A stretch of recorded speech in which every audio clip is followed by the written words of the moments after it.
이재명 대통령 되면 쌍방울 대기업 된다. 이 김성태가 조폭 출신이긴 하지만 그래도 뭐 머리가 전혀 없는 사람은 아니었던 것 같고요. 조폭들이 머리가 얼마나 잘 돌아가는데요. 예, 그래서 쌍방울의 오너로 기업인으로 변신한 김성태가 아무 계산 없이 북한에다가 그렇게 돈을 갖다 퍼줬을 것 같지 않습니다. 김성태는 북한과 1억 달러에 달하는 이 협약서를 체결했는데요. 이 협약서에 따르면 원산 갈마지구 리조트 건설, 북한 전력 공급 사업 참여, 히토류 매장지 개발 사업권 등을 쌍방울 계열사 세 곳에다가 보장하는 대신에 이 쌍방울이 이 대북 사업권의 대가로 북한에 1억 달러를 지급한다는 내용이 포함되어 있습니다. 그런데 이 김성태가 어쨌든 기업인이니까 또 대북 그 사업이 여러 차례 북한의 일방적인 중단 조치로 손해를 많이 본 것들을 다 뻔히 보지 않았습니까? 그러니까 협약 체결을 앞두고 상당히 고민했던 것으로 알려졌습니다. 특히 이 협약이 체결될 당시인 2019년은 북한과 미국과 북한이 을 했는데 거기서 트럼프 대통령이 노디를 하지 않았습니까? 예, 그러면서 미북 관계가 갑자기 얼어붙고 또 국제사회의 대북 제재가 풀릴 기미도 보이지 않는 상태에서 북한에 1억 달러 이상의 투자를 한다는 이 결정을 하는 것이 쉽지 않았을 겁니다. 그래서 김성태는 협약서에 사인하기 전에 경기도 측에다가 이거 꼭 해야 됩니까? 확실합니까? 이런 식으로 우려를 전달했다고 합니다. 그러자 평화부지사 이화영이가 나서서 김성태를 설득하는데 어떻게 설득했냐? 야, 이재명이가 대통령 되면 대북제재 풀려 남북교류 활성화 될 거야. 그렇게 되면 쌍방울은 대기업이 되는 거야. 그러면서 야, 쌍방울이 500만 달러가 아니라 5천만 달러라도 베팅을 해야지. 500만 달러가 5조가 되고 10조 원이 돼서 되돌아올 가능성이 있는 사업이야 라고 김성태를 설득을 했다는 겁니다. 이런 식으로 이화영이가 적극적으로 자신을 설득했다고 김성태가 검찰에서 진술하고 있습니다. 또 이 김성태는 북측과 1억 달러 협약을 조율하면서 그 주요 내용을 경기도에 사전 보고했다고 합니다. 김성태의 최측근, 지금 구속 수감되어 있는 박모라는 부회장이 최근 검찰에서 이렇게 주장했습니다. 협약이 체결될 무렵 우리가 이 정도 사업권을 따내는데 1억 달러 정도를 투자할 수 있다는 주요 내용을 경기도에 보고했다. 경기도가 하지 말라 그랬으면 왜 했겠습니까? 해도 되는지 의구심도 갖고 있었던 상황에서 경기도로부터 해도 좋다. 이런 확답을 듣고 싶었겠죠. 그래서 보고를 했을 거라고 생각합니다. 그러면 그 대답을 할 수 있는 자 경기도에 누가 있겠습니까? 딱 한 사람. 이재명이밖에 더 있습니까? 그리고 그 이재명이의 최측근 이화영이가 야, 이재명이 대통령 되면 너넨 대기업 되는 거야. 500달러 지금 투자해? 그게 5조 10조로 돌아올 수 있어 라고 설득 회유했다는 겁니다. 검찰은 김성태가 북한에다 준 800만 달러 중에 그 나중에 준 300만 달러 이거 이재명이의 방북 이재명이를 북한에 초청해 주는 대가로 준 게 300만 달러거든요. 근데 이것도 리호남이는 북한의 리호남이는 500만 달러를 줘. 헬기도 띄워야 되고 뭐 벤츠도 사야 돼. 이러면서 500만 달러를 요구했고 사업가 기질을 발휘한 김성태는 이거 뭐 300만 달러로 하시죠 해서 낙착됐다는 거 아닙니까?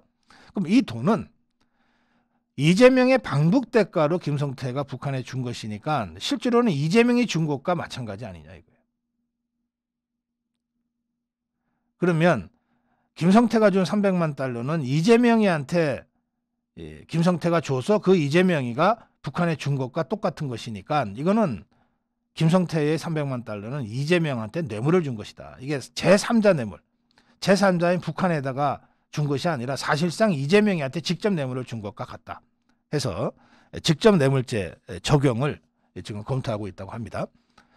이런 유사 처벌 사례가 있습니다. 이명박 대통령이 그 다스 관련해서 미국에서 소송이 걸렸는데 그때 삼성그룹이 그 변호사비를 대납한 것이 대법원에서 직접 뇌물을 받은 것으로 유죄 판결이 난 바가 있습니다.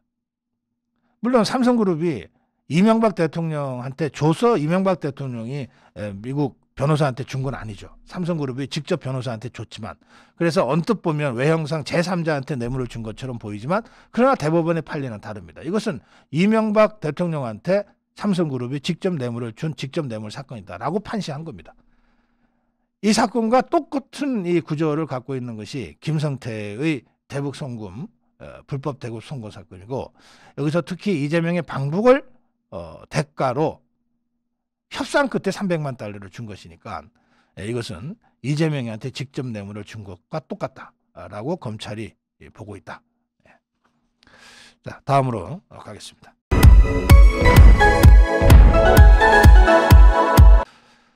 방탄 역풍을 고심한다. 더불어민주당이 지난 토요일 날 6년 만에 장애 집회를 했습니다. 경찰 추산 2만 명, 더불어민주당 추산 30만 명인데 뭐 딱 봐도 한 2만 명쯤 되겠네요. 더불어민주당 국회의원이 한 100명 정도 나왔다고 합니다. 이 개딸들이 뭐 살생부까지 만들고 있는 판이니까 뭐 그냥 나가서 출석은 해야지, 출석 체크하듯이 아마 그렇게 나간 자들이 많이 있는 것 같습니다. 자, 그런데 이재명이는 이제 고무가 됐겠죠. 이렇게 많은 사람들이 나를 지켜주기 위해서 모였다. 그러나 더불어민주당의 분위기는 그렇지 않습니다. 야, 이거 이재명 방탄 때문에 당이 끌려다녔다고 하는 비난이 앞으로 쏟아질 텐데 이걸 어떻게 감당해야 되나. 그래서 이재명 쪽에서는 야, 이거 계속하자.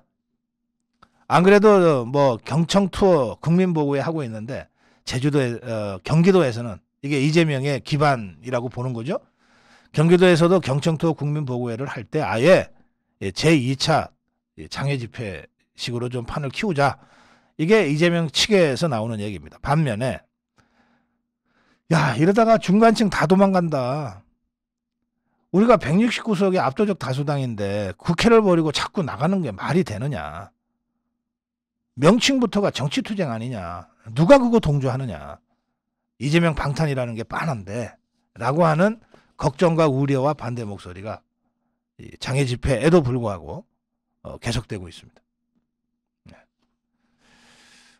더불어민주당 이재명이가 어떤 선택을 할지 좀 같이 지켜보겠습니다. 자, 다음으로 갑니다. 검수반박 시즌2. 이재명이가 참 쫄긴 쫄았어요. 보면 이게 이재명이가 직접 지시했다고 합니다.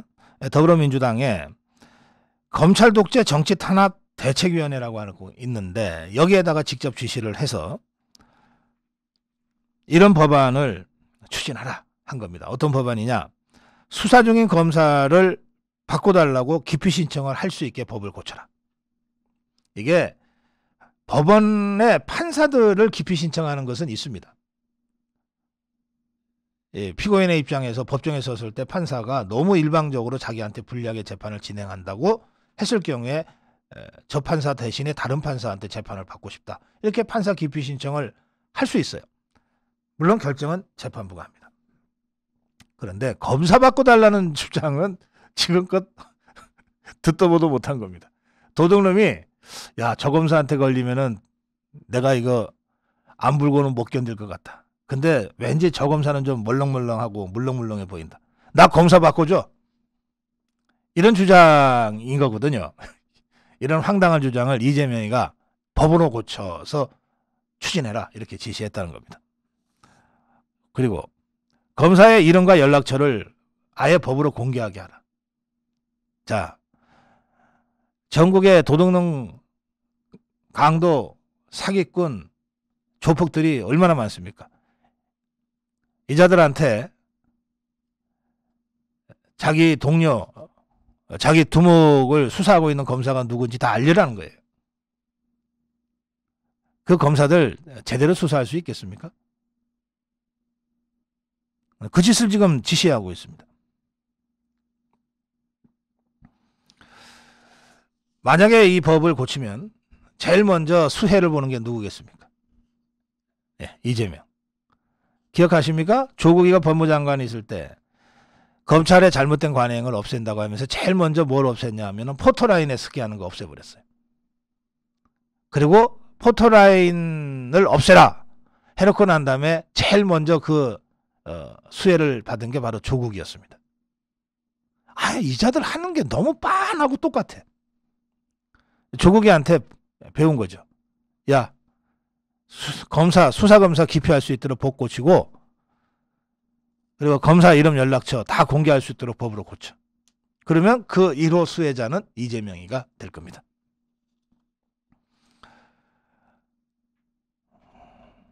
검소완박 시즌2죠. 네, 그런데 더불어민주당이 이 법을 이재명이가 지시한다고 해서 쉽게 밀어붙일 것 같지 않아요. 왜? 워낙 황당한 법이니까. 그리고 지것들이 밀어붙여 봤자 이 법이야말로 법사위에서 내용 심의를 해야 되는데 법사위원장 김도읍이 그거 진행 안 할 겁니다. 또 우여곡절 끝에 법을 통과시켜도 대통령 거부권이 기다리고 있습니다. 어떻게 이런 법을 대통령이 그냥 반포합니까? 첩첩산중이죠. 안 될 것 뻔히 알 거예요. 안 될 거 알면서 왜 자꾸 밀어붙이냐. 이런 걸 통해서라도 이재명이가 억울하게 탄압받고 있다는 것을 어떤 형태로든 부각시키려고 하는 얄팍한 정쟁이죠. 안 될 거 가지고 제가 길게 논평할 필요는 없겠습니다만, 지금 이재명 측이 벌이고 있는 이 짓들이 얼마나 천박하고 얄팍한 것인지 검수완박 시즌2 법 추진 지시에서 다시 한번 우리가 확인할 수 있습니다. 자, 다음으로 갑니다. 김기현이 이틀 만에 나경원을 다시 찾았습니다. 그런데 지난번 이틀 전에 갔을 때는 나경원의 집으로 갔는데 어제 나경원을 찾아간 곳은 집이 아니라 강릉이었습니다. 나경원이 가족 여행 아마 좀 쉬려고 갔겠죠. 가족들과 함께 강릉으로 갔다는 소식을 듣고 그리고 강릉까지 쫓아갔습니다. 김기현 혼자 간 것이 아니고 그 나경원 불출마를 압박했던 그 초선 의원들의 그 성명서를 주도했던 3명의 초선 의원들,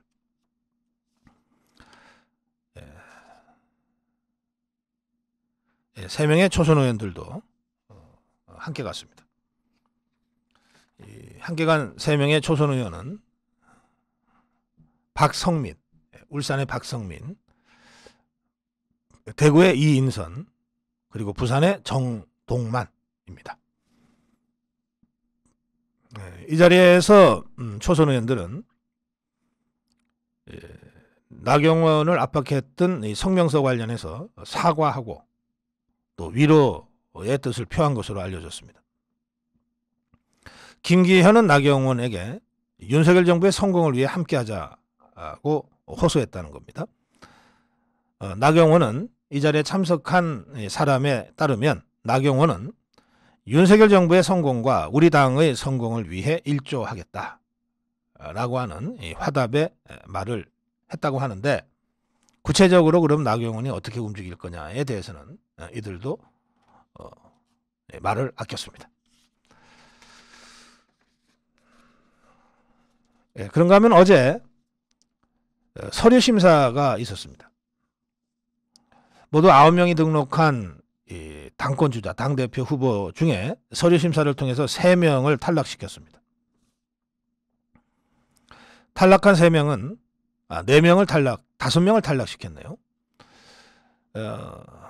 그런데 당대표 후보로는 2명을 탈락시킨 겁니다. 당대표 후보에서 탈락한 2명은 강신호 변호사 그리고 김준교입니다. 그리고 최고위원 후보 중에서는 4명을 탈락시켰는데 김세의, 신혜식, 류여해, 그리고 정동희, 이 4명이 탈락됐습니다. 이 최고위원 후보 중에 좀 논란이 있었던 것은 허은하인데, 허은하는 2006년, 2009년 두 차례 음주운전으로 적발돼서 처벌받은 전력이 있습니다. 네, 그런데 윤창호법 이전에 3번 탈락시켰던 21대 공직선거법에 준해서 평가했다. 그래서 허은하는 구제해줬다. 뭐 이런 설명을 하고 있습니다. 뭐 납득이 안 되죠. 뭐 윤창호법이 무슨 절대적인 법도 기준도 아니고, 음주운전 2번에서 처벌받은 전력이 있는 자가 당의 최고위원 후보로 출마할 수 있도록 허용한다? 납득할 수 없는 그런 결정이었다고 저는 생각합니다. 청년 최고위원은 모두 11명인데 청년들에게 충분히 고른 기회를 주기 위해서 모든 분들에게 기회를 드리기로 했다 하면서 11명 전원을 통과시켰습니다. 서류심사에서 통과가 된 겁니다. 이제 이들을 대상으로 당대표 후보는 6명, 최고위원 후보는 13명, 그리고 청년 최고위원 후보는 11명이 되는데요. 이들을 대상으로 이제 1차 컷오프가 진행이 될 겁니다. 다음으로 갑니다. 네, 제가 이 알러지 비염이 좀 있어서 계속 방송 중에 좀 여러분들께 좀 불편한 모습을 보여드려서 죄송합니다. 오늘 아침은 뭐 이 음향도 문제가 있고 저도 지금 이 컨디션이 별로 좋지 않네요. 널리 양해해 주시면 좋겠습니다. 대통령실의 공식 입장 표명이 있었습니다. 그리고 몸 낮춘 안철수. 대통령실의 이진복 정무수석이 기자들과 만났습니다. 대통령을 선거에 끌어들이지 말라. 안윤 연대라는 표현, 매우 잘못된 표현이다. 어떻게 대통령과 당대표 후보가 동격이라고 얘기할 수 있는가? 안윤 연대라는 표현을 썼다는 것은 대통령을 선거에 끌어들이려고 하는 정략적 의도가 아닌가라고 생각하지 않을 수 없다. 대통령실 일부 참모들을 간신배로 모는 것도 매우 잘못된 이야기다. 대통령이 간신도 구별하지 못하고 국정 운영을 하고 있다는 뜻인데 결국 그것은 대통령을 공격하는 것과 다르지 않다. 이게 대통령실 정무수석의 얘기입니다. 저는 대통령실의 전당대회와 관련된 이런 발언들은 자제돼야 된다고 여러 차례 말씀드렸습니다. 특히 익명으로 대통령실의 고위 관계자, 대통령실의 핵심 관계자라는 익명으로 특정 후보를 비난하거나 특정 후보를 띄우는 이런 전대 개입은 매우 부적절하다고 여러 차례 입장을 밝혀왔습니다만, 이렇게 이진복 정무수석이 자신의 이름을 실명으로 걸고 또 대통령과 관련된 오해 소지가 있는 부분에 대해서 대통령실의 입장을 공식적으로 이야기하는 것, 이것은 이유 있고 또 정당한 대통령실의 활동이라고 생각합니다. 이러한 대통령실의 입장 표명이 누구한테 불리할지 유리할지는 따질 이유가 없습니다. 대통령실에서 정무수석이, 당 관계를 총괄하는 정무수석이 대통령에게 누가 될 수도 있는 전당대회 특정 후보들의 특정 발언에 대해서 공식적인 입장을 정무수석의 이름을 걸고 공개적으로 하는 것, 뭐 이것은 전 이유 있다, 그리고 적절하다, 그렇게 평가합니다. 앞으로도 대통령실에서 할 얘기가 있으면 이진복 정무수석처럼 다른 수석이 됐건 뭐 비서관이 됐건 실명으로 이런 걸고 했으면 좋겠어요. 그래야 책임성이 분명해지는 거죠. 제발 익명성으로 문제를 어렵게 하지 않기를 바랍니다. 이진복 정무수석처럼 하세요. 당당하게. 또 이유 있게. 근거 있게. 제가 이거 이유 있다. 충분히 대통령실에서 공식적으로 입장을 밝힐 만하다. 이렇게 제가 평가했는데 안철수 측도 이렇게 나오니까 받아들이겠다는 겁니다. 안철수 측은 이렇게 얘기했습니다. 대통령실의 의견을 이해했다. 성공적인 전당대회를 위해서 노력하겠다. 안철수부터 그렇게 얘기했습니다. 인터뷰에서 윤한연대라는 표현이 적절하지 못하다고 판단하셨다면 대통령 또는 대통령실에서 저는 당연히 거기에 따르겠다. 그러면서 그럼 이제 안 쓰겠다는 거잖아요. 앞으로. 그러면서 저도 윤핵관이라는 표현 자체를 그렇게 좋아하진 않는다. 이렇게 입장을 밝혔습니다. 대통령실의 전대 개입과 관련돼서는 이런 정도로 이제 좀 매듭이 지어지는 것이 좋겠다. 그렇게 생각합니다. 이번 주말에도 김기현 안철수 김기현 간의 공방은 계속됐습니다. 김기현은 안철수가 긴급 기자회견을 통해서 윤심 논쟁 없는 전당대회를 주장하자 페북에다가 이렇게 썼습니다. 안철수 후보의 윤심팔이 없는 공정 클린 전당대회 제안 취지에 공감한다. 100번 맞는 말이다. 그러나 짚을 건 짚자. 지금의 이전 투구는 누가 만들었냐. 대통령 후보인 듯 참칭하다가 의도대로 풀리지 않으니 이제 대통령과 참모들을 탓하고 있는 것 아니냐. 이렇게 공격을 했습니다. 윤한연대를 주장했던 안철수에 대한 역풍이 또 심상치 않습니다.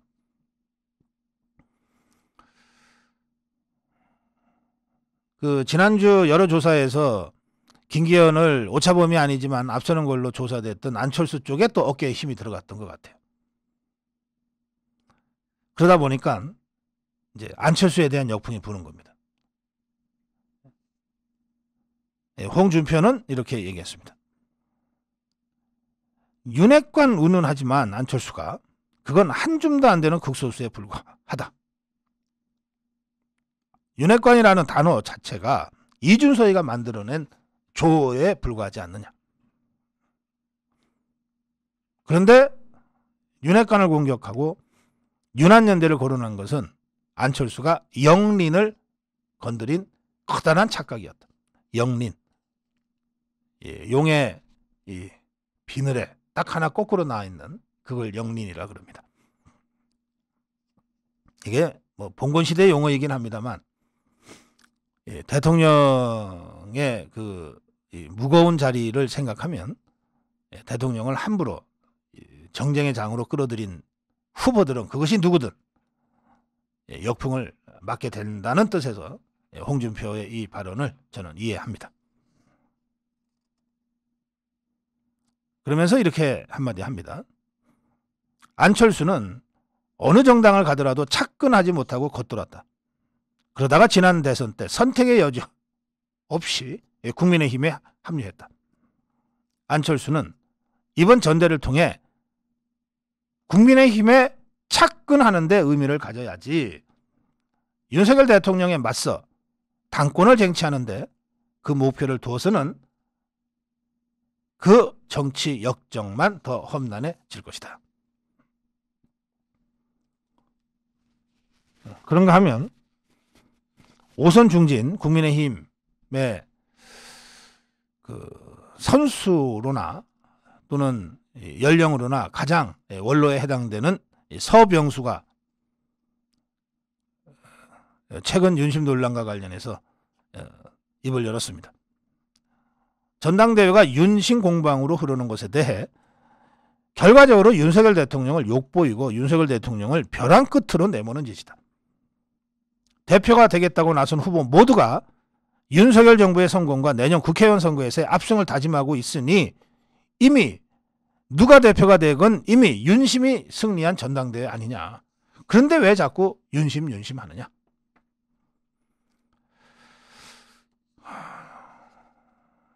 제가 조금 전에 이 정도에서 이제 대통령실 윤심 논란은 매듭 짓는 것이 좋겠다.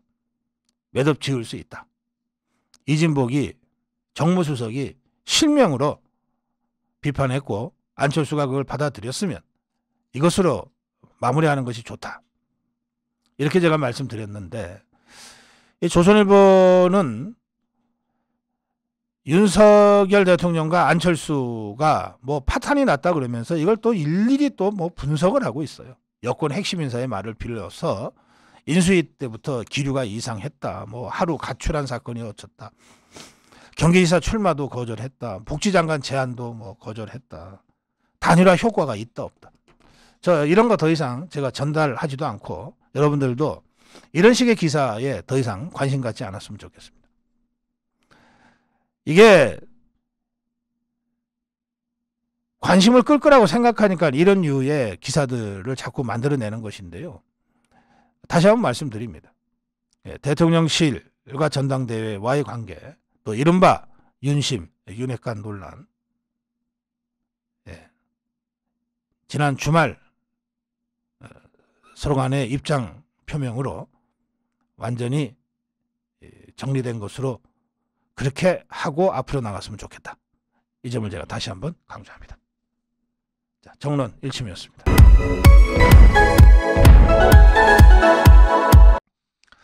대장동 일당들을 이끌었던 이 김만배, 그리고 이재명이가 이 정도는 대야 측근이지라고 불렀던 이재명의 최측근 오른팔 정진상이, 이 자들이 지분을 나누는 문제와 관련해서 2020년 경에 집중적인 통화가 있었다. 이제 검찰이 이것을 이제 확인한 것 같습니다. 뭐 최근 그 포렌식, 디지털 포렌식이라든지 이런 걸 통해서 화이트 칼라 범죄의 증거와 정황들이 확인되는 것이 일반적인 예입니다만, 사실 통화 기록 자체는 뭐 내용은 우리가 알기 어렵지만 거의 반영구적으로 보관되고 있고, 그리고 확인이 가능하다고 합니다. 그러니까 무슨 내용의 통화를 했는지는 영장을 받아서 감청하기 전에는 모르지만, 그러나 범죄 혐의자 이 A라는 자와 B라는 자가 몇 월 며칠 몇 시 몇 분에 몇 분간 통화했다. 근데 그때 어떤 일이 있었다. 이런 식으로 이렇게 퍼즐 맞추기처럼 크로스 체킹에 들어가면 이 범죄 혐의자들, 피의자들도 그 상황에서는 더 이상 발뺌을 하지 못하거나 거짓말을 하지 못하고 자백하는 경우들이 많이 있다고 합니다. 지금 정진상이, 이재명이의 최측근 정진상이와 대장동 일당의 우두머리였던 김만배가 통화를 한 시점과 시간, 이런 것들이 다 확인이 되고 있고, 가장 중요한 시기, 지분을 나누는 시기, 도둑질을 다 해서 야 너 얼마 줄게, 우리 얼마 줘 하고 그 지분을 나누는 그 시기에 이 두 피의자들이 29차례에 걸쳐서 통화를 했다. 이런 얘기입니다. 정진상이와 김만배는 2020년 10월 25일부터 2021년 6월 18일까지 약 8개월 동안 29번 통화했습니다. 8개월 동안 29번. 바로 이 시점에 대장동 일당이 벌어들인 이 범죄 수익, 도둑질로 벌어들인 이 돈을 어떻게 나눌까가 결정되고 집행되던 시기입니다. 이 김만배는 죄송합니다. 이 배당금 700억, 그중에서 이것 떼고 저것 떼고 나면 428억이죠. 이걸 유동규에게 전달할 방법을 이제 찾기 시작하는데, 정영학이와 함께. 이게 회계사죠. 이 배당금을 어떻게 전달할까를 논의한 시점이 2020년 10월 26일입니다. 그때쯤에 정진상이하고 5번을 통화를 했습니다. 정진상이가 먼저 김만배한테 전화를 하고 문자가 3번 오가고, 그리고 그 다음날 김만배한테 또 전화가 오고 7분간 얘기를 나누고, 이제 이런 식으로 지금 수사가 진행되고 있다는 거예요. 김만배는 정진상과 연락을 전후해서 유동규와도 여러 차례 통화한 것이 확인이 됐습니다. 그리고 이 지분 나누기 논의가 해를 넘겨서 김만배가 야, 유동규한테 3분의 1, 그 유동규 형들한테 3분의 2를 줘야겠다. 그 말하는 게 2021년 7월 1월인데, 이때 7차례를 비롯해서 모두 29번의 연락을 주고받은 것이 확인이 됐습니다. 또 정진상이가 김만배에게 20억을 요구했다고 정영아이가 주장했는데, 이 시기에 연 이틀 정진상이하고 김만배가 5분씩, 이틀에 걸쳐서 5분씩 통화한 것이 확인이 됐습니다. 그러니까 이자들은 다 도둑들이기 때문에 여 잘 있어? 뭐 여 어제 뭐 했어? 술 마셨어? 무슨 영화 봤어? 이런 얘기 하려고 통화하는 자들이 아니에요. 언제 어디서 돈이 어떻다? 야, 이거 좀 해줘. 우리가 이거 할게. 도둑들끼리는 이게 비즈니스이기 때문에 이런 얘기 하기 위해서 통화하는 겁니다. 그런데 재밌는 것이, 이렇게 김만배와 정진상이가 29번이나 통화를 한 것이 확인이 되는데, 그런데 이재명의 최측근 정진상이한테는 김만배가 직접 하지를 않고 유동규가 주로 했던 것으로 나오거든요.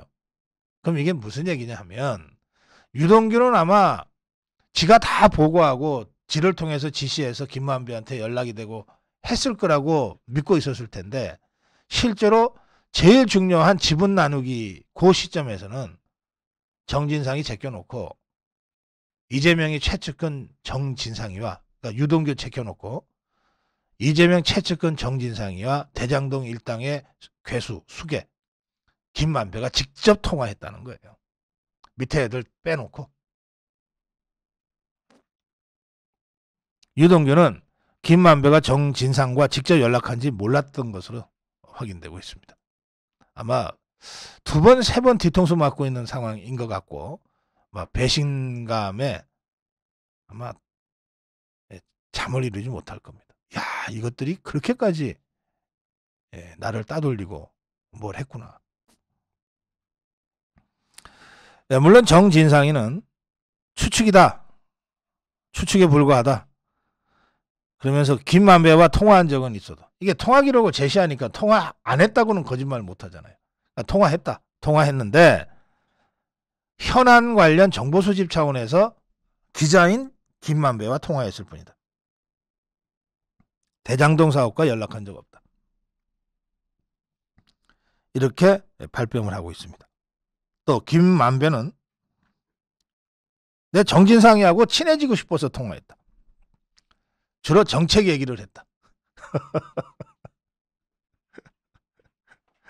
이 도둑들이 29번 통화한 것이 확인이 됐는데, 한 도둑은 정보 수집 차원에서 전화했다 그러고, 또 한 도둑은 친해지고 싶어서 전화했다 그러고 있습니다. 이것들 이 정도까지는 좀 입을 맞추고 하지. 웃기는 도둑들이네요. 자, 다음으로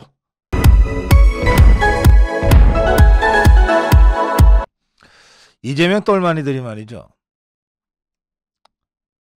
어느 캠프나 그렇지만 자기들이 미는 후보를 대통령으로 만들려고 하면 사실 못할 짓이 없어요. 못할 짓이 없어요. 이재명 똘마니들도 아마 그랬을 것 같습니다. 그래서 이재명이를 대통령으로 만들어 놓기만 하면 저것들이 무슨 짓을 저질러도 다 면죄부를 받고 떵떵거리며 살 수 있다. 이렇게 생각들 했겠죠. 그래서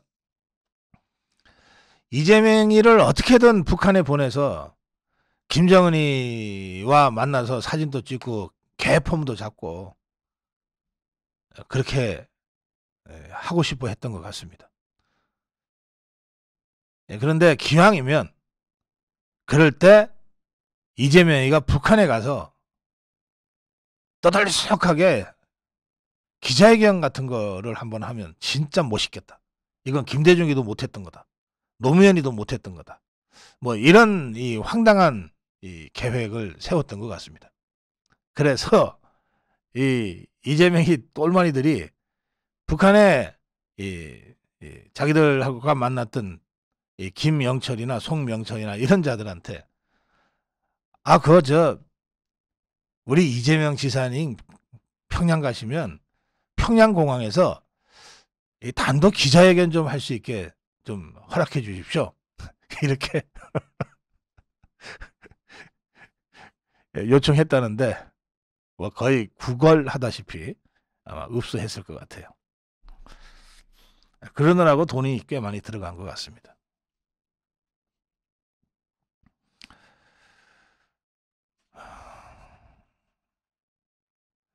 이재명의 경기도와 쌍방울이 북쪽에 누군가하고 접촉을 하지 않았겠습니까? 그것도 믿을 만한 책임 있는 수준, 책임 있는 자, 그게 김영철이었다고 합니다. 야, 이 대목에서는 정말 욕 나오죠. 김영철 이 자가 어떤 자입니까? 천안함 폭침을 지휘했던 자고 김정은이 특사로 내려와서는 기자들한테 실실 웃으면서 응? 내가 뭐 남에서는 나를 천안함 폭침의 뭐 책임자라고 뭐 하는데 어쩌고 저쩌고 하면서 문재인이와 그 대한민국 언론을 조롱했던 자입니다. 이자와 친서를 주고받았다는 거예요. 이자와. 쌍방울은 지하자원, 북한의 지하자원을 개발하고 관광지 도시 개발하고 물류 유통을 하고 자연 에너지를 조성하고 철도 건설하고 농수 축산 협력을 하고 하는 등등 6개 분야에 대한 대북 사업권을 취득했는데 이 즈음에 김성태가 김영철로부터 앞으로 잘해보자는 취지의 친서를 받았다고 파악하고 있습니다. 김영철이가 개런티 해준 거죠. 김성태 얘 쓸만해. 김성태가 이게 뭐 정말 조폭답게 야 내가 인정받았다 그러고 엄청 광을 내고 싶어 했던 것 같아요. 그래서 이 김성태가 김영철이라는 자 천안함 폭침의 전범이죠. 이 자로부터 친서를 받고 이걸 자랑하고 싶어서 어쩔 줄 몰라 하면서 중국 출장에 동행했던 임직원들 앞에 딱 세워놓고 계열사 대표한테 야, 그 김영철 위원장이 보낸 친서 한번 읽어줘. 계열사 대표가 그 김영철이가 보낸 친서를 쌍방울 임직원들 다 세워놓고 읽었다는 거예요. 그런가 하면 이재명 경기도지사 명의로 이 김영철이한테 친서를 보냈다고 합니다. 이렇게 서로 북쪽에 뭐 서열 2위, 3위 하는 김영철이하고 선이 닿아서 친서를 보내고 친서를 받고 막 이러면서 야 이거 되는 사업이다. 이래서 경기도와 북측의 협력사업 논의가 구체화한 겁니다. 그래서 경기도가 2019년 11월 27일 이재명 이화영 전결로 부지사 이화영 전결로 경기도지사의 방북 초청을 요청하는 공문을 김영철한테 보낸 겁니다. 김영철하고 선이 닿았다 그러면 이재명과 그 쌍방울 그 일당들이 야 이거는 되는 일이다라고 확신 갖기에 충분했을 것 같습니다. 당시 김영철이의 위세로 봐서. 이제 그 과정에서 야 이거 되는 일이야. 김영철이가 오케이만 하면 안 될 게 뭐 있어. 김영철이는 김정은이한테 직접 직보하고 지시받고 할 수 있는 몇 안 되는 사람 아니냐. 이제 이렇게들 생각했을 겁니다. 그래서 이제 그 이재명이를 북한에 보내서 폼 좀 잡게 하자. 지금껏 김대중이도 못하고 노무현이도 못했던 그 평양공항에서의 단독 기자회견을 이재명이가 한번 하게끔 만들자. 이제 이런 기획이 추진이 된 것 같아요. 이화영이가 그 송명철이 하고 김성태가 2019년 7월에 필리핀 마닐라에서 만나는데 이자들은 만나고 나면 꼭 술자리로 갑니다. 특히 이 북한 쪽 자들이 북쪽에서 온 자들이 그렇게 술을 좋아하고 뭐 그런 것 같아요. 그래서 이 김성태하고 이화영이하고 송명철이가 술자리를 가졌는데 그 자리에서 이화영이가 이재명 지사가 평양을 방북하면 평양공항에서 기자회견을 하게 해달라. 이렇게 요청을 했다는 진술이 나온 겁니다.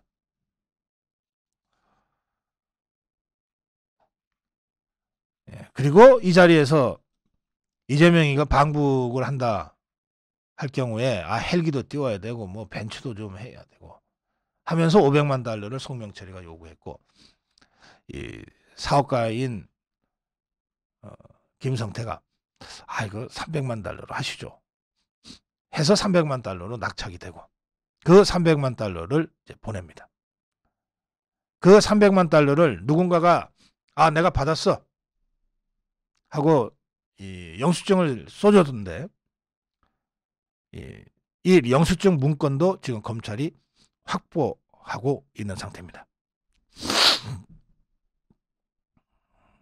그래서 검찰이 지금 확인하고 있는 것은 뭐냐면 쌍방울이 남북 경협 비용으로 500만 달러 그리고 이재명 방북 대가로 300만 달러 그리고 그 외에 북측에 거마비 명목으로 50만 달러에서 100만 달러를 더 지급한 정황이 포착이 됐다고 합니다. 그런가 하면 오늘 김성태의 신복 중에 하나가 잡혀서 들어오는데요. 박모라는 자인데 이 자는 그 김성태가 쌍방울을 인수할 때 그 레드 티그리스라고 하는 법인을 이용해서 쌍방울을 인수를 하는데 그 법인의 대표로 있는 자입니다. 그러니까 김성태의 진짜 측근이죠. 운전기사나 수행비서가 아닙니다. 계열사 법인 대표예요. 그리고 김성태 지분의 40%를 이자 이름으로 갖고 있는 자입니다. 그야말로 신복 복심이죠. 이자가 김성태가 도망을 갈 때 같이 도망을 가서 바깥에 국외에서 도피 중일 때 수행비서 역할도 하고 운전기사 역할도 하고 하면서 같이 다니다가 태국에서 김성태가 체포될 때 김성태가 그동안 사용했던 휴대폰, 휴대전화를 전부 다 챙기고 서류도 다 챙겨서 가방에 담아서 캄보디아로 튀다가 캄보디아 경찰에 붙잡힌 거예요. 그래서 이제 오늘 우리나라에 지금쯤 도착했나 모르겠네요. 들어옵니다. 그리고 캄보디아 경찰이 이자한테서 압수한 휴대전화하고 서류 뭉치 전부를 이미 우리 수사기관에 넘겼다고 합니다.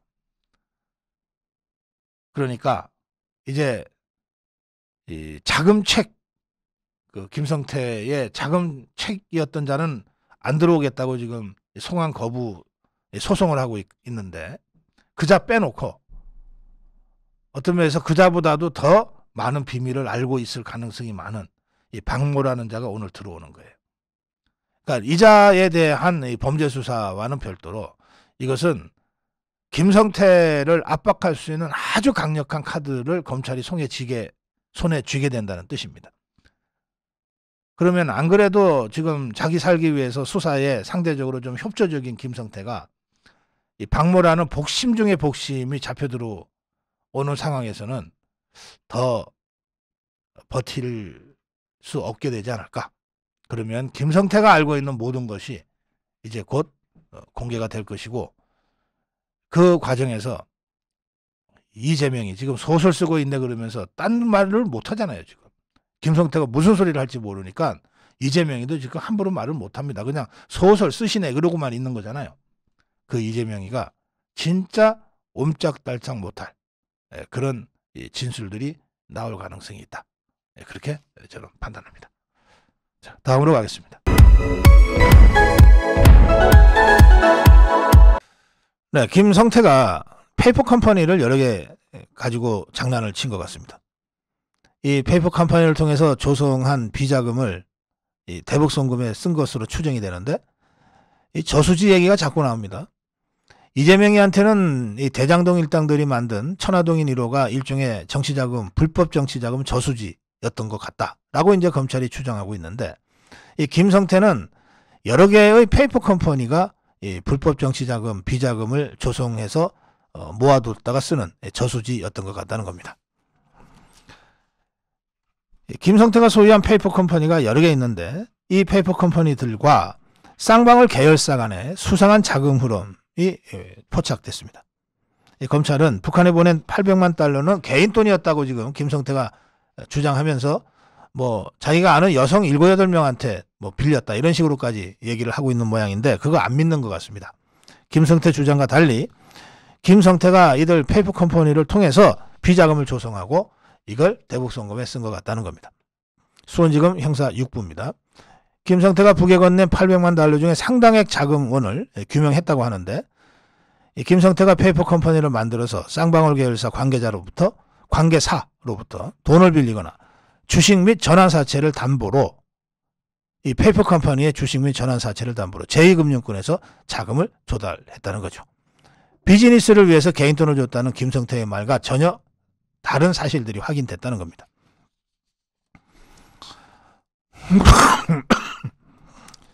이 페이퍼 컴퍼니를 보면 그 김성태와 같이 잡힌 현 쌍방울 바지 회장입니다. 양성길. 이자가 대표로 있는 칼라스 홀딩스도 페이퍼 컴퍼니고, 비자금을 만든 데 이용된 페이퍼 컴퍼니고, 또 김성태의 수행비서 지금 잡혀 들어오는데 박모라는 자가 명목상 대표인 착한 이 인베스트라고 하는 이 페이퍼 컴퍼니도 비자금 조성으로 활용됐다고 하는데, 이런 식으로 다수의 페이퍼 컴퍼니가 김성태에 의해서 만들어져서 악용된 것 같습니다. 착한 이 인베스트는 설립 2개월 만에 2018년 11월 쌍방울의 CB 100억 원어치를 전량 사들인 곳입니다. 또 칼라스 홀딩스는 2019년 당시 쌍방울 그룹의 순환 출자 구조 최정점에서 지배력을 행사한 지주 회사였습니다. 그런데 이 전부 다 실소유주는 김성태입니다. 칼라스 홀딩스의 자금 흐름을 쫓아가다 보면 여러 페이퍼 컴퍼니와 투자조합, 저축은행 등으로 빌린 수백억 원의 대여금이 포착된다는 겁니다. 대북송금이 이루어진 시기인 2019년 김성태가 실소유한 것으로 보이는 페이퍼 컴퍼니 3군데, 착한 이 인베스트, 칼라스 홀딩스, 오목대 홀딩스. 이 자들은 왜 이름을 이런 걸 썼나? 참 대장동 일당들하고 비슷하네. 이 조폭들이 그런가 봐요. 착하게 살자고 일부러 쓰고 다니듯이. 대표이사 단기 대여금은 지금 확인된 것만 해도 200억 원이 넘습니다. 검찰은 김성태의 비자금 조성 창구로 이들 외에 페이퍼 컴퍼니, 또 다른 페이퍼 컴퍼니나 그룹 계열사가 더 있다고 보고 수사폭을 확대하고 있습니다. 그래서 결국 김성태가 이런 비자금 저수지들을 여러 개 만들어 놓고 차입금 형태로 행방이 불분명한 돈을 만들고 추적이 어렵도록, 그리고 이것을 대북 사업에 쓴 것 같다, 이렇게 파악하고 있는 것 같습니다. 또 그런가 하면 김성태의 그 금고직이라고 불리는 자 있죠. 이 김모, 이 자가 이번 주 중에 한국에 들어올 것 같은데, 이 법조계에서는 이 김성태와 이 김모라는 금고직이 뭐 가족 공동체이고 경제 공동체다. 따라서 이제 이자가 김성태와 이재명이가 서로 진술이 다를 때 어느 쪽 편을 드느냐가 아주 중요한 수사의 분기점이 되는데, 이자가 이재명이 편을 들어줄 일이 없다. 죽으나 사나 그저 김성태하고 함께 경제공동체, 가족공동체, 운명공동체로 갈 것이다. 대부분의 법조 전문가들은 그렇게 보고 있는 것 같습니다. 그저께 일부 언론에서는 김성태와 이 금고지기 김모가 2년 전에 뭐 결별했다는 식의 보도가 나온 것도 있는데, 별로 그거는 신빙성 있는 주장이 아니다. 그리고 결별했다 하더라도 최종적으로 이 금고지기라는 자, 금고지기라고 불릴 만큼 이 재무에 밝고 이재에 밝은 자 아닙니까? 그야말로 이해관계에 밝은 자인데, 지금 이 상황에서 이재명이한테 줄 쓸 거냐, 김성태한테 줄 쓸 거냐, 그게 자기 형량에는 어느 것이 더 좋겠느냐, 이런 거 허구한 날 잔대가리로 계산하면서 다니지 않겠습니까? 이 법조계 전문가들은 이 경우에 이 금고지기 김모라는 자가 김성태와 죽으나 사나 김성태와 같이 붙어 있는 게 자신의 형량에도 좋고, 그리고 재판 과정에서도 더 좋을 것이다. 이렇게 그냥 합리적으로 판단을 해주고 있습니다. 여러 변호사들이 이렇게 논평하고 있습니다. 근데 이현 변호사, 김모 금고지기가 범행을 시인하고 수사 협조를 해서 검찰 수사와 구형 및 법원 판결에서 도움을 받으려고 할 것이다. 네, 다음으로 가겠습니다. 네, 백현동의 김인섭이하고 이재명이하고 유동규하고 정진상이가 허구한 날 어울렸던 것 같습니다. 백현동의 김에는 이 김인섭이라고 하는 자입니다. 이 김인섭이가 성남판에서, 성남에서 갖고 있었던 별명은 뭐냐? 허가방입니다. 허가방. 이 대부분의 시행사업이라든지 이런 것들은 기초자치단체장이 인가 허가권을 갖고 있습니다. 그러다 보니까 뭐 아파트 단지를 하나 짓겠다, 또는 뭐 무슨 주상복합 건물을 짓겠다, 그래서 분양을 하고 뭐 하겠다 그럴 때 늘 시장이나 군수, 이 기초단체장의 인허가가 걸립니다. 근데 이거를 김인섭이한테만 갖다 주면, 이재명이가 성남시장으로 있는 동안에는 김인섭이한테만 갖다 주면 다 해결됐다는 거예요. 그래서 나온 별명이 김인섭은 성남 허가방이다. 이 김인섭이가 원래는, 그러니까 이재명이보다도 나이도 많죠. 정치권에도 선배입니다. 그래서 뭐 정동영이랑 아주 가까웠던 것 같고, 이 이재명이가 정치판의 첫 번째 캐리어가 정동영 캠프의 대변인이었거든요. 그 다음에 그 경력을 쌓아서 성남시로 가서 시장 한번 해보려고 1차 도전했다가 떨어졌고, 2차 2010년에 되는데, 정동영이한테 얘 괜찮으니까 보좌관 대변인 한번 써봐라 라고 추천한 것도 김인섭이고, 2006년에 첫 번째 성남시장 도전을 했다가 떨어졌는데, 그때 2006년 성남시장 이재명 캠프의 선대 본부장을 맡았던 자도 이 김인섭이라는 자입니다. 그리고 나서 2010년부터 8년간 이재명이가 성남시장을 8년을 했는데, 그 사이에 김인섭이가 가져간 인허가권은 안 된 게 없다는 거예요. 그러니까 허가방이라는 별명이 나온 거죠. 자, 김인섭이와 이재명이가 어떤 관계인지 이제 아시겠죠? 그 김인섭이가 2006년에 이재명이의 선대본부장을 하고 실패했잖아요. 선거에 졌잖아요. 그러니까 할 일이 없어서 그랬는지, 뭐 좌파들이 할 일 없을 때가 있습니까? 도둑질은 늘 있는 건데. 횟집을 하나 열어서 운영을 했던 모양인데, 이 김인섭이의 식당, 횟집, 참 똑같아요. 저 노무현 때 그 큰 소리 치고 다녔던 이 강철이라는 자도 청와대 근처에 횟집 열어갖고 재미 아주 많이 봤다 그러거든요. 똑같습니다. 이 김인섭이라는 자가 이 횟집을 열고, 이 횟집에 이재명이, 정진상이, 유동규, 김인섭 넷이서 뭐 여러 차례 만나서 친분을 쌓았다는 거예요. 이게 유동규의 진술입니다.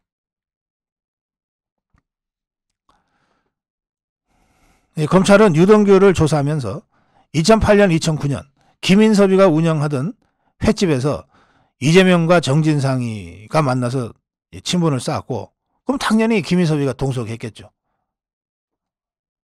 밥값도 지가 냈겠죠. 그 과정에서 정진상이하고 자기가 잘 맞아서 그때부터 정진상이를 진상이 형이라고 부르게 됐고, 그 인연이 이어져서 나중에 의형제, 정진상, 김용, 김만배, 그리고 유동규가 의형제를 맺잖아요. 예, 거기까지 갔다는 겁니다. 이 남욱이는 김인섭에 대해서 아이 그 사람 허가방이지 라고 했다는 겁니다.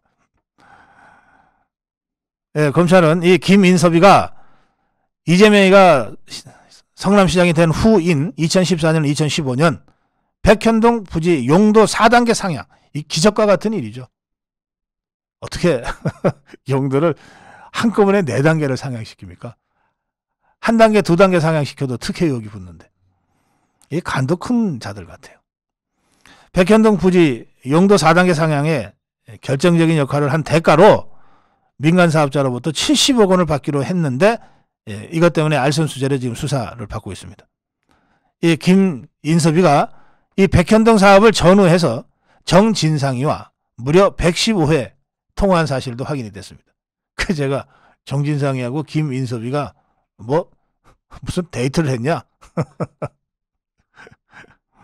김인섭이가 이재명이하고 정진상이한테 어떤 영향력을 행사했는지, 그 과정에서 어떤 특혜를 받았는지 지금 조사가 진행 중입니다.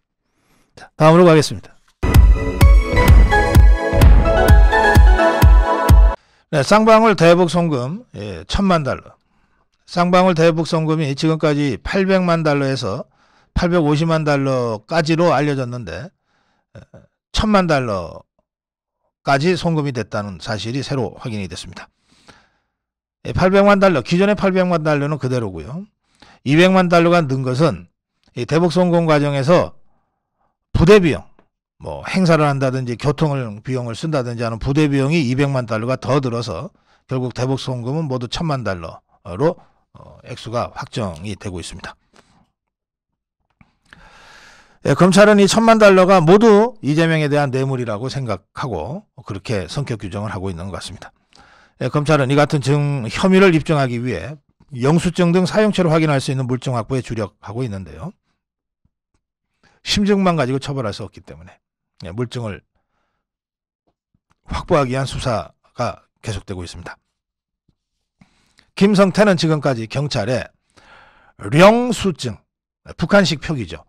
우리는 영수증이라고 그러고 북한은 리을자, 령수증이라고 표시하는데, 령수증이라고 표시된 북한 문건 석장을 김성태가 제출했는데, 이 영수증에 기입된 총액은 600만 달러입니다. 나머지 400만 달러가 어디에 쓰였는지 이 또 다른 물증이 있는지 검찰이 확인하고 있답니다. 네, 검찰은 쌍방울이 대북 송금을 시작한 2019년 1월부터 김성태가 실소유하고 있었던 페이퍼 컴퍼니 5곳에서 500억 원의 대규모 자금이 빠져나간 정황을 확인하고 대북 송금 자금이 여기서 나온 건 아닌지 의심하고 있습니다. 만약에 여기서 나온 것이 확인이 된다면 회사 돈을 쓴 거가 되고, 이것은 미국의 이 제재에 쌍방울 그룹이 포함될 수 있다는 것을 의미하기 때문에 김성태로서는 그야말로 생사의 기로에 쓰게 됐다, 그렇게 볼 수 있습니다. 그런가 하면 이 쌍방울의 근거지기로 알려진 김모 씨 내일 소환됩니다. 내일 비행기 타고 우리나라에 들어오는 대로 아마 검찰이 신병 확보할 겁니다. 그리고 휴대폰 6개를 가지고 튀었던 수행비서 A씨는 이미 어제 구속됐습니다. 쌍방울 사건이 이재명이의 목젖까지 그 칼날을 노리고 파고들고 있습니다. 다음으로 가겠습니다. 내 집은 반은 걔네들 것.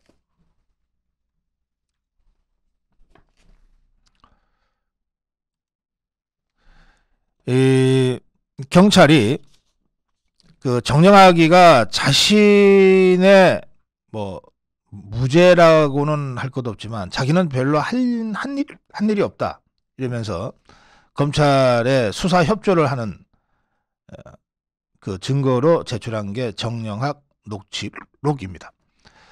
이걸 제출하고 수사에 협조했기 때문에 정영학이는 불구속으로 그동안 기소돼서 수사를 받아왔는데, 재판을 받아왔는데, 이 정영학 녹취록, 정영학이가 민간 속기사에게 이 녹음을 다 풀어가지고서 제출한 녹취록이 중요한 부분이 빠져 있거나 또는 결정적으로 중요한 부분이 완전히 반대로 이 녹취가 풀어졌다는 사실을 새 검찰 수사팀이 확인을 했습니다. 그러니까 이 녹취록과 녹음 파일을 같이 제출을 했는데, 녹음 파일이 워낙 방대하니까 검찰에서 이걸 다 일일이 풀어볼 생각을 못했던 것 같아요. 또는 원래는 그렇게 풀어봐야죠. 아니, 민간이 제출한 자료를 그냥 믿는 검찰이 어디 있습니까? 뭐 검사가 녹취 풉니까? 속기사한테 맡기면 되죠. 근데 문재인 정부 때 수사팀은 덮으려고 수사를 했기 때문에 그런 거를 하지 않았어요. 그래서 정영학이 녹취록에 있는 것이 다 사실이라고 전제하고 수사를 해왔는데, 새 수사팀은 수사의 원칙에 맞게 정영학이가 제출한 녹음 파일을 속기사를 시켜서 풀었어요. 그래서 정영학이가 이미 제출해 놓은 녹취록과 비교한 겁니다. 했더니 핵심적인 부분이 반대로 녹취가 풀어져 있고 핵심적인 부분이 상당히 빠져 있거나 이런 것이 확인이 됐습니다. 그래서 조선일보는 제목을 정영학 녹음을 다시 들었더니 이렇게 되는 겁니다. 어느 부분이 반대로 돼 있냐, 이 대목입니다.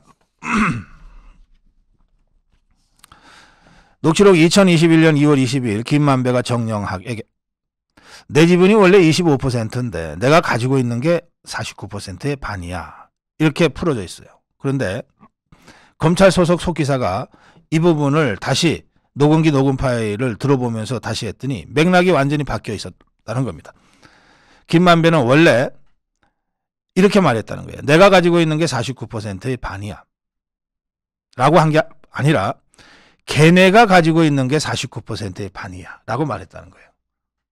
그러니까 김만배는 정영학한테 처음에는 걔네가 가지고 있는 게 반이야 라고 했는데, 이게 정영학이 제출한 녹취록에는 내가 가지고 있는 게 반이야로 바뀌어 있었다는 거죠. 이게 아주 굉장히 중요한 포인트거든요. 왜냐하면 대장동 49%의 반이니까 24.5%죠. 그게 700억. 그 비용 빼면 428억. 이 돈이 누구 거냐? 그건데 김만배는 내가 가지고 있는 게 49%의 반이야 라고 한 게 아니라 걔네가 가지고 있는 게 49%의 반이라고 한 겁니다. 그럼 걔네가 누구냐? 유동규, 정진상, 김용일, 그리고 이재명이 포함됐을 거라고 우리가 추정하고 있는 거죠. 그거를 내가 가지고 있는 걸로 살짝 바꿔치기 해서 정영학 녹취록이 제출된 겁니다. 이거는 심각한 증거 왜곡 또는 위증에 해당되는 겁니다. 정영학이가 자기 살려고 검찰에 협조하는 척 하면서 당시 사건을 덮는데 급급했던 문재인 정부의 수사팀하고 저는 어떤 형태로든 야합이 있었을 가능성이 높다, 이렇게 생각합니다. 그리고 이 부분 관련해서 김만배는 계속 얘네들, 걔네, 얘네, 이 XX들이라고 복수로 얘기를 하고 있습니다. 지금까지는 이 700억이 유동규 거라고 했는데, 유동규가 여러 사람입니까? 복수게?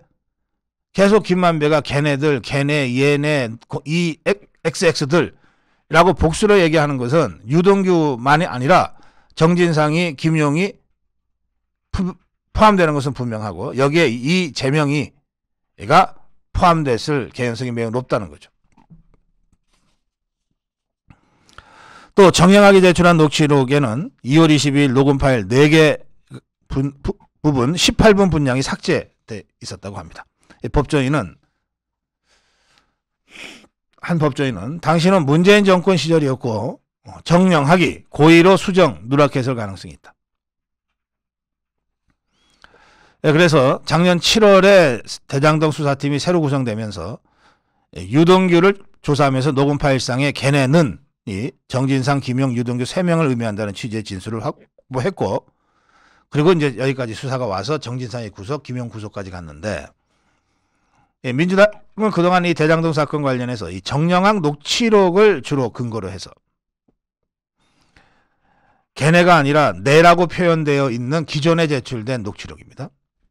근거로 해서 428억 원의 주인공은 유동규 한 명이다 그랬고, 그 이재명이도 지난달 28일 검찰에 제출한 33장짜리 진술서에서 이 정영학 녹취록을 10차례나 언급하면서 자신 관계없다는 것에 반증 증거로 썼습니다. 법조인들은 민주당이 정영학 녹취록을 근거로 수사하라고 계속 주장해 왔는데, 만약에 민주당이나 이재명이가 주장했던 것에 근거가 되는 이 정영학 녹취록이 진본이 아니고 녹음 파일을 왜곡 조작한 것이라고 한다면 이건 결정적으로 이재명이한테 타격이 되는 그런 위증 진술이 될 수밖에 없다. 네, 그렇게 보고 있습니다. 자, 이런 상황에서 이재명이가 오늘 검찰에 출두합니다. 2차 조사, 위례신도시 대장동 2차 조사를 받기 위해서 검찰에 출두합니다. 서울중앙지검 반부패 수사 1부와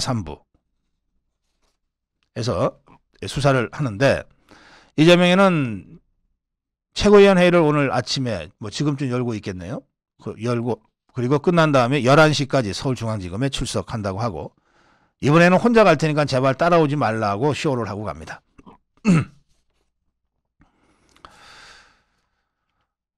예, 이번 검찰은 지난번 1차 조사 때와 마찬가지로 질문서를 작성했는데 200쪽이 넘는다고 합니다. 그리고 최근 본격 수사가 되고 있는 백현동, 그리고 어제 그 여의도 뒷담화에서 지석기 팀장이 얘기했던 판교 정자동 그 호텔 개발, 뭐 이런 의혹은 최근에 제기되고 있는데, 이번 대장동 위례 신도시 수사기 때문에 오늘 소환 조사에는 이 부분은 포함되지 않는다고 합니다. 그러니까 이 부분 조사하려면 또 이재명이 불러야 되겠네요. 네, 다음으로 가겠습니다.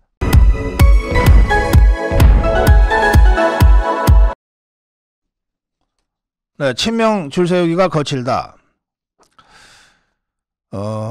제가 딸꾹질이 또 나서 잠깐 좀 딸꾹질 멈추느라고 좀 시간을 좀 썼습니다. 죄송합니다.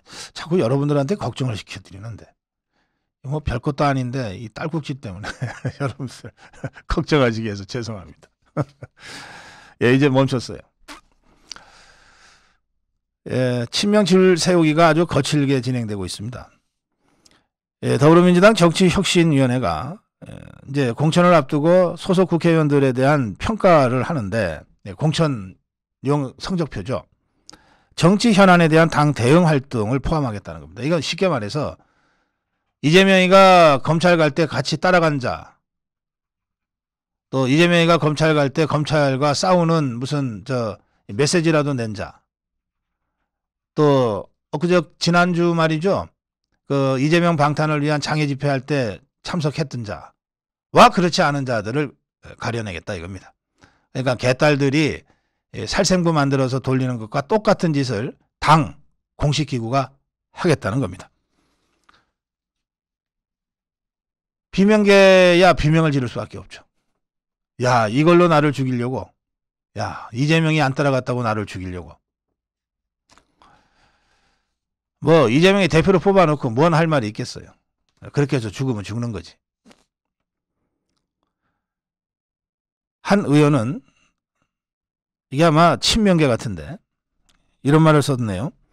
당 활동이 공천 평가에 활용되는 건 당연하다. 그러나 지금 같은 상황에서 굳이 당규까지 개정해 불필요한 오해의 소지를 남기는 것은 현명하지 못하다.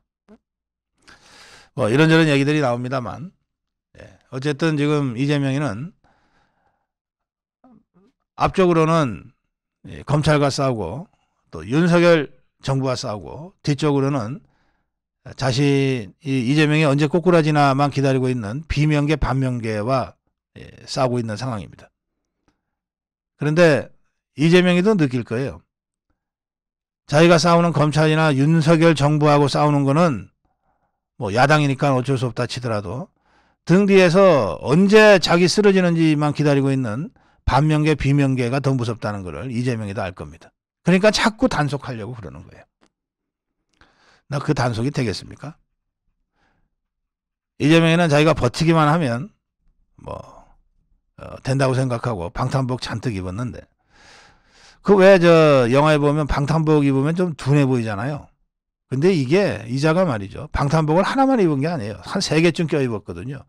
뒤뚱뒤뚱 거리는 거예요. 언제 지발의지가 넘어질지 모르는 겁니다. 더구나 검찰은 여러 사건에 있어서 상당한 수사 진전을 보고 있습니다. 왜 그러냐? 저거 이재명이 아무래도 저거 쓰러질 것 같잖아요. 그러면 내가 이재명이 때문에 같이 쓰러져야 될 이유가 뭐가 있냐? 이게 대장동에 유동규, 남욱 다 그렇죠? 쌍방울에 김성태부터 지금 그렇지 않습니까? 백현동에서 김인섭이가 뭔 소리 할지 아무도 모르는 거예요. 자, 그래서 이게 사면초가 보통 그런 말을 하는데 이재명이 지금 처지는 팔면초가입니다. 이재명의 사법처리 문제와 관련해서는 좀 더 살아있는 생생한 이야기는 내일 우리 서정욱 변호사와 함께 좀 다시 짚어드리겠습니다. 자, 다음으로 갑니다. 여론조사 유출자 또는 거짓뉴스 유포자 색출 처벌해야 한다. 어제 굉장히 시끄러웠습니다. 여론조사 진행 중에 컷오프 여론조사 진행 중에 펜앤마이크가 김기현 1위 과반 미달이라는 제목의 여론조사 내용을 보도를 해버렸거든요. 당이 발칵 뒤집혀질 수밖에 없고 모든 캠프가 발칵 뒤집혀질 수밖에 없었습니다.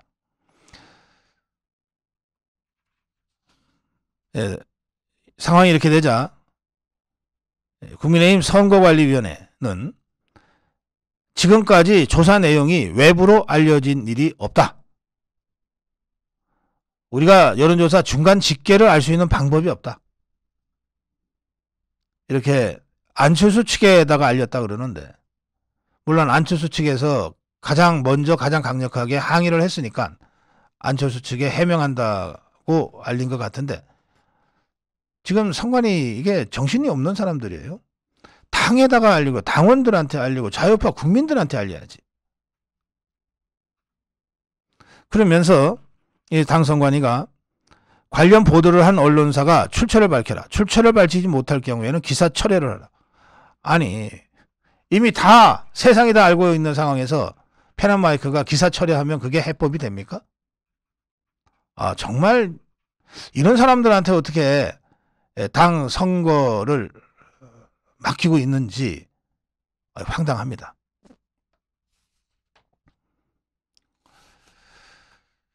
지금 어제 유출로 1차 피해를 본 쪽은 안철수 쪽일 겁니다. 여론조사에서는 통상적으로 지는 사람한테 동정표가 모이는 언더독 효과보다는 이기는 사람한테 한 표 힘을 더 실어주다는 밴드웨건 효과가 더 큰 것으로 평가되고 있거든요. 그러니까 김기현 1위 이만으로도 김기현은 상당한 이득을 볼 수 있는 상황이었습니다. 자, 그런데 사태가 이게 선관위의 원칙을 완전히 짓밟은 여론조사 사전 유출 아닙니까? 더구나 조사 중에 유출이라고 하고 그리고 아무래도 왜 살인사건이 나면은 그 사건 범인이 누군지는 모르지만 가장 이득을 많이 보는 자 범인이다. 뭐 이런 얘기들 있잖아요. 그러니까 사전 유출자가 누군지 이게 과연 여론조사가 유출된 건지 아니면 어떤 자가 그냥 가짜뉴스를 퍼뜨렸는지는 아직 팩트가 확인이 안 됐습니다만 어쨌든 이로 인해서 김기현이 제일 이익을 봤다면 김기현 쪽에서 퍼뜨렸을 가능성이 많다. 이렇게 상식적으로 추론하게 되지 않겠습니까? 그러면 2차 피해는 누가 봅니까? 김기현이 보는 겁니다. 여론조사 사전 유출로 인해서 1차 피해는 안철수가 봤지만 곧 상황이 반전돼서 김기현 쪽을 의심하는 눈초리들이 계속 이 김기현 쪽에게 의혹을 제기하면서 2차 피해는 김기현이 어제 오후부터 내내 보기 시작했습니다. 상황이 이런 거예요. 그래서 펜앤마이크에다가 제보자 밝혀라 아니면 기사 내려라 이런 한가한 소리를 하고 있을 때냐 말이에요. 당권 주자 1, 2위가 다 같이 지금 엄청난 피해를 보고 있는데 그런 한가한 소리를 하면서 무슨 선거 관리를 한다 그래. 그 제 해법이 어제 저녁부터 제가 말씀드렸습니다. 이게 당 내부에 유출자가 있는지 없는지 또는 여론조사에서 유출자가 있는지 그거 확인을 왜 못하냐. 당에서도 유출한 사람이 없고 선관위 말대로 유출할 방법도 없고 여론조사에서도 유출한 사람이 없다면 그러면 누군가가 가짜뉴스 만든 건 아니냐. 그 가짜뉴스 색출하라. 당에서 수사권이 없다? 그럼 수사 의뢰라도 해라 그러면. 이렇게라도 해서 피해자가 없도록 해야 되지 않냐.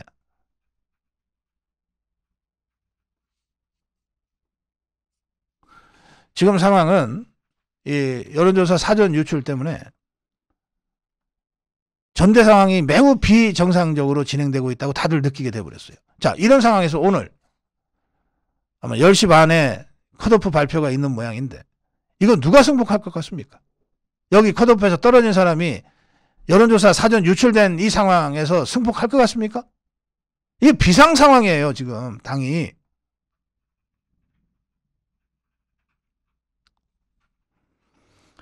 그리고 오늘 컷오프 결과는 또 어찌어찌 해서 뭐 승복하고 넘어간다고 칩시다. 앞으로 있을 합동연설회와 TV토론에서 이 얘기가 안 나옵니까? 그리고 최종 본선의 투표는 그럼 어떻게 믿습니까? 이것도 하나 관리 못하면서. 이게 가짜뉴스라면 펜앤마이크에 대한 사법적 책임까지 물어야 된다고요. 아니고 유출한 거라면 그야말로 형사소 고발을 해서 처벌을 해야 된다니까. 한가한 소리들 하고 있어 지금. 선관위나 비대위가 말이지.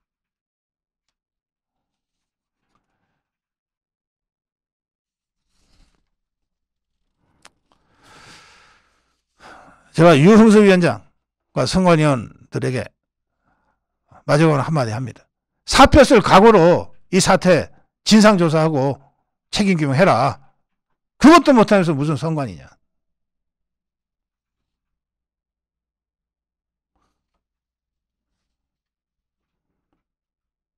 국민의힘 관계자는 이렇게 얘기합니다. 여론조사 내용이 사실이든 거짓이든 또는 가짜 뉴스든 이 상황 자체가 잘못이다.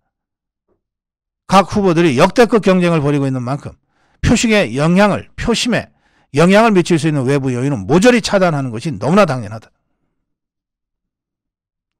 안철수 캠프, 김기현 캠프 모두 이 사태에 대해서 강력한 진상규명을 촉구하고 있습니다. 안철수 캠프는 여론조사에 영향을 미칠 의도를 가지고 선거 중립 의무를 저버린 채 익명의 당직자를 인용해 익명의 기자가 작성한 기사는 중차대한 범죄 행위다. 이랬고 김기현 후보 본인이 나섰습니다. 그 기사 출처는 모르겠지만 만약 그런 기사를 내도록 발설한 사람이 있다면 철저히 규명하고 책임이 있다면 응분의 조치가 따라야 한다. 양쪽 다 이러고 있잖아요. 그런데 도대체 선관위는 한가하게 무슨 소리 하고 있는 거야 말이에요. 사표 쓸 각오로 이 사태 수습하고 대책을 국민의힘 책임당원 84만 명 책임당원들에게 그리고 자유표 국민들에게 정확하게 입장을 정리해라. 이 사태 진상규명과 조치가 이루어지지 않은 상태에서 뭐 예정된 발표라고 덜렁 컷오프 결과부터 발표하면 그 이후에 나타날 불복 사태를 어떻게 책임지겠는가.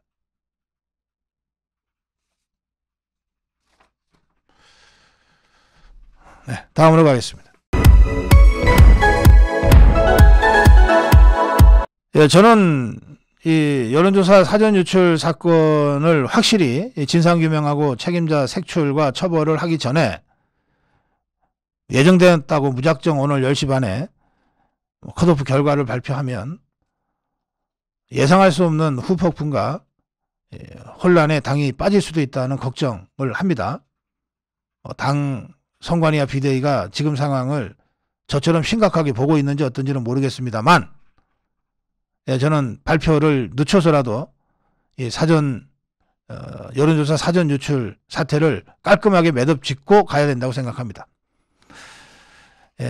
비대위와 선대위가 어떤 결정을 내릴지 지켜보겠습니다만 오늘 원래는 오전 10시 반에 본 컷오프 결과를 발표하게 예정돼 있습니다. 여기도 이렇게 돼 있어요. 본 경선에 영향을 미치지 않기 위해서 순위 득표율은 발표하지 않고 후보 이름은 가나다 순으로 발표한다. 이것도 먼저 발표하면 1등이라고 사람들이 간주할 가능성이 있으니까 가나다 순이라는 것을 분명하게 발표한다는 겁니다.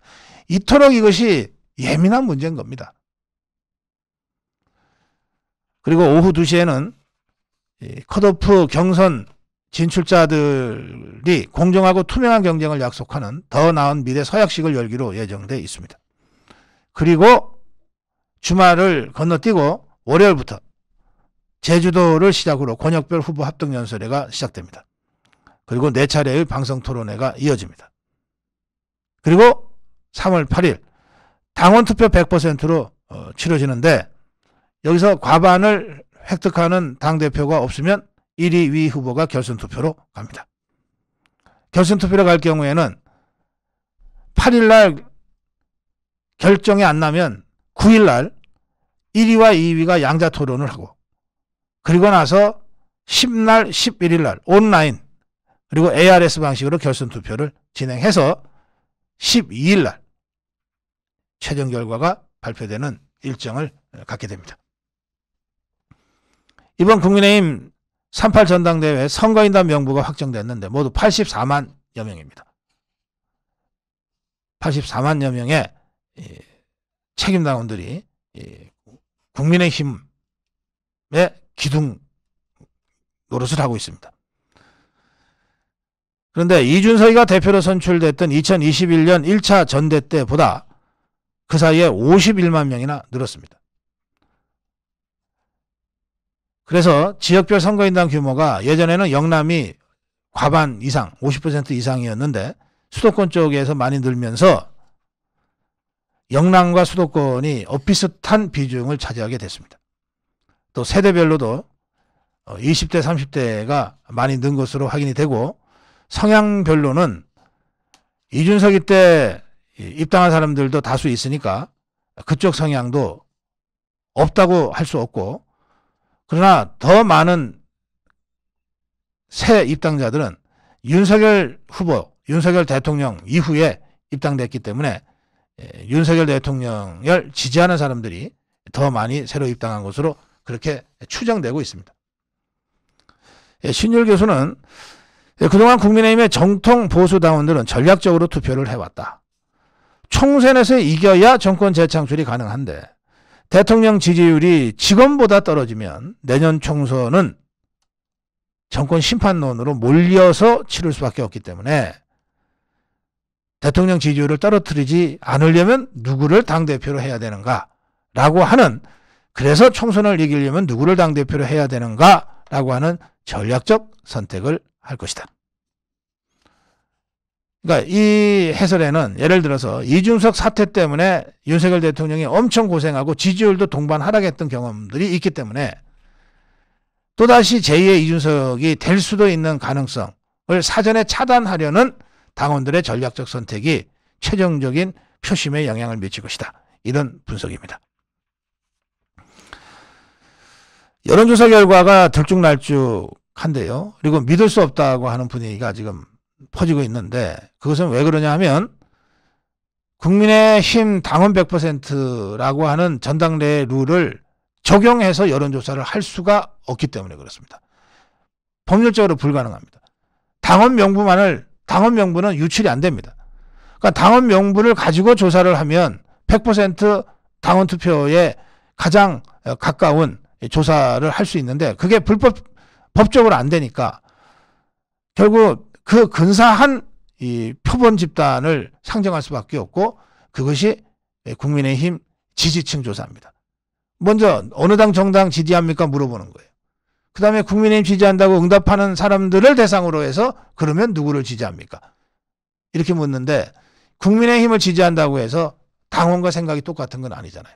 그렇기 때문에 이 근사치가 나올 수밖에 없고 또 이렇게 묻다 보면 1000명을 대상으로 보통 묻는데 국민의힘 지지층은 400명 정도밖에 안 잡히니까 그럼 400명을 대상으로 또 누굴 지지하냐고 물으면 결국은 당대표 지지자는 400명 표본으로 조사한 꼴이 되니까 오차 범위가 4%도 나고 5%도 나는 겁니다. 확률적으로 별 의미 없는 조사 숫자들이 발표가 되는 거죠. 이제 그런 점들 때문에 여론조사에 너무 의지하면 안 된다. 뭐 이런 전문가들의 조언들이 많습니다. 이강윤 KSOI 소장은 지금 결과적으로 1,400명, 500명 정도 되는 국민의힘 지지자들에게 누구를 지지하냐고 묻는 거기 때문에 샘플로서는 좀 작다. 그래서 저희가 샘플 늘려라. 돈 좀 더 쓰면 되지 않냐. 이런 얘기를 계속 하는 겁니다. 또 응답률이 너무 낮다. 엄경영 시대정신연구소장은 응답률이 너무 낮으면 통계가 튀거나 결과가 들쭉날쭉 나올 수 있다. 이것도 뭐 늘 제기되는 문제입니다. 일반적으로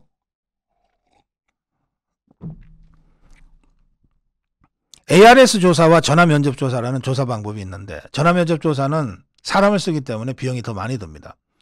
그런데 더 정확한 것으로 알려져 있지만 그러나 이 당원 100%라고 하는 방식에 있어서는 전화면접보다 ARS가 오히려 더 정확할 수 있다라고 하는 주장도 있습니다. 왜 그러냐? 전화면접은 사람의 목소리가 나오는 것이기 때문에 웬만해서는 전화 건 사람 민망하게 안 하기 위해서라도 받아주는 경향이 있습니다. 반면에 ARS는 기계음이기 때문에 나 기계음이면 싫어. 요즘 뭐 온통 그 기관들이 다 ARS 기계음으로 응대를 하니까 짜증나는 사람들이 많잖아요. 기계음이 들리기 시작하면 끊어버리는 사람들이 많습니다. 그런데도 기계음인데 ARS 기계음인데 끝까지 응답을 하는 분들은 어떤 분들인가? 이야말로 정치에 관심이 높은 고관여층이 ARS 여론조사를 끝까지 응할 확률이 높다는 거예요. 그러면 정치 고관여층 중에서도 가장 고관여층이 누구냐? 당원 아닙니까? 당원 중에서도 석 달 이상 꾸준히 당비 내고 투표권을 획득한 책임당원들이야말로 우리나라에서 가장 정치 고관여층이라고 할 수 있죠. 이들이 응답하는 비율이 더 높기 때문에 100% 당원 투표라는 이 전대 방식에 더 ARS 조사가 적합하게 맞아 들어갈 수 있다. 이런 반론입니다. 저희는 월요일 저녁에 지난번에 발표해드린 여론조사 2차 여론조사를 발표할 계획으로 있습니다. 컷오프 이후이기 때문에 이제 컷오프 된 당대표 후보 4명을 상대로 이렇게 조사를 할 건데요. 이 코프라 여론평판연구소와 저희가 손잡고 하는 조사입니다. 샘플 2,000명입니다. 그래서 국민의힘 지지층을 800명 정도를 추려낼 수 있기 때문에 통상 1000명 대상의 정치 여론조사와 크게 다르지 않은 오차범위 안에서 국민의힘 지지자들의 선택을 확인할 수 있습니다. 이 조사 내용은 월요일 저녁 10시에 저희 고성구 TV를 통해서 발표해 드릴 것이고요. 그리고 월요일 저녁 10시를 기해서 모든 언론과 관계자들에게도 엠바고를 풀어드릴 겁니다. 2,000명 샘플이 뭐 비용과 시간이 많이 들긴 합니다만 그래도 지금 국민의힘의 전당대회 룰에 제일 근사하게 조사를 해야 이게 전당대회에 임하는 후보들의 과학적 선거운동의 자료로도 활용될 수 있고 또 전당대회를 바라보는 우리 자유파 국민들과 국민의당, 국민의힘 당원들과 유권자들에게도 실질적으로 지금 이 상황에 대한 올바른 판단 자료를 제공할 수 있다고 저희들은 믿기 때문에 다소 비용이 더 들더라도 이 방식의 조사를 계속하겠습니다. 자, 다음으로 가겠습니다.